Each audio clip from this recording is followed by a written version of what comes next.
Assalamualaikum warahmatullahi wabarakatuh.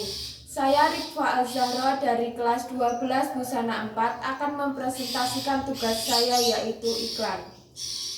Pembelajaran pertama, menganalisis isi teks iklan. Struktur isi menurut Belen tahun 1984. Pertama, ada butir utama atau headline. Headline adalah bagian terpenting dari sebuah iklan yang berfungsi sebagai penarik perhatian khalayak. Letaknya tidak selalu pada awal tulisan, tetapi merupakan bagian utama yang dibaca orang. Hendaknya menggunakan kata-kata yang singkat, persuasif, artistik, dan dimengerti oleh khalayak. Yang kedua, ada badan atau body copy. Body copy adalah penjelas headline. Dalam body copy terdapat pesan-pesan yang hendak disampaikan kepada calon pembeli. Penguraian pesan menggunakan bahasa yang persuasif atau membujuk, mudah dipahami, dan tidak membosankan. Yang ketiga, penutup atau close. Bagian penutup suatu iklan dapat juga berisi informasi-informasi lain yang berhubungan dengan topik yang diiklankan. Informasi tersebut dapat berupa nomor telepon, cap dagang, dan tempat pelayanan. Struktur bahasa standar dan Tom Collins tahun 1995. 1. Penggugah, yaitu kata-kata yang digunakan harus dapat menggugah masyarakat agar dapat membaca iklan secara jelas. 2. Informatif, yaitu kata-kata yang digunakan harus jelas, komunikatif, dan tidak berbelit-belit. Yang ketiga, persuasif, yaitu rangkaian kalimatnya membuat konsumen tertarik dan penasaran. Menganalisis struktur dan ciri kebahasaan teks iklan. Ciri-ciri iklan secara umum, yaitu yang pertama, unik dan menarik. Ada tiga hal yang perlu diperhatikan agar iklan menjadi unik dan menarik, yaitu A. Iklan harus berbeda tetapi jangan berlebihan. B. Iklan harus memiliki kunci visual. C. Logo harus menonjol dan mudah diingat. 2. Singkat dan jelas. Informasi dalam iklan harus singkat dan jelas agar pesan yang disampaikan dapat mudah dimengerti dan diingat oleh masyarakat. Supaya menarik minat masyarakat untuk membaca iklan, gunakanlah bahasa yang lugas dengan pemilihan kata yang tepat. 3. Bahasa iklan. Bahasa iklan bersifat persuasif, selalu berusaha menggugah emosi pembaca atau pendengar.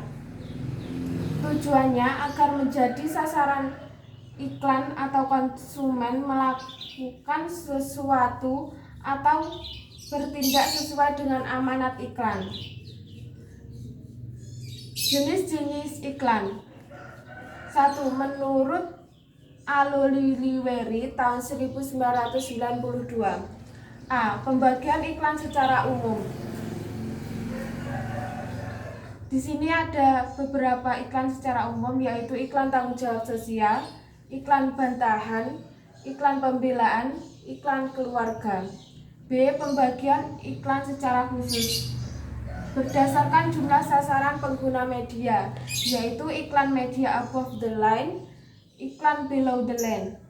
Berdasarkan jenis media yang digunakan, yaitu ada iklan cetak. Iklan cetak terbagi atas beberapa iklan, yaitu iklan baris, iklan kolom, iklan advertorial, dan iklan display. Yang kedua ada iklan elektronik yang terbagi atas iklan radio dan iklan televisi. Iklan berdasarkan tujuannya, yaitu ada iklan komersial dan iklan non-komersial. Berdasarkan isi pesan, yaitu ada iklan politik, iklan pendidikan, iklan kesehatan, iklan pariwisata, iklan olahraga, dan iklan lowongan pekerjaan.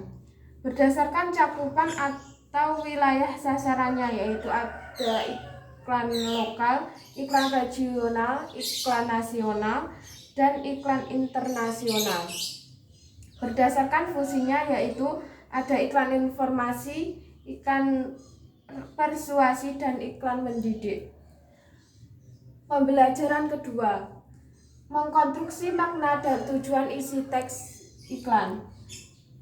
Langkah-langkah mengkonstruksi makna dan tujuan teks iklan. A. Menganalisis produk yang hendak dipasarkan. B. Menganalisis khalayak atau sasaran produk. C. Memilih bahasa yang tepat untuk membuat iklan. D. Menyusun kalimat iklan secara efektif. E. Melengkapi iklan dengan gambar yang mendukung. F. Merevisi iklan yang dikonstruksi mengenai kesesuaian makna dan tujuannya. Yang terakhir ada menyusun teks iklan. Yang pertama, teknik penulisan judul atau headline. A. Judul harus menarik. B. Sebaiknya judul harus singkat. C. Judul sebaiknya dipilih dari kata dan kalimat yang padat makna. D. Judul sebaiknya ditulis dengan bahasa yang sederhana. E. Judul pesan sebaiknya langsung pada makna pesan. F. Judul hendaknya merangsang minat khalayak. G. Judul hendaknya provokatif. H. Iklan boleh bombastis.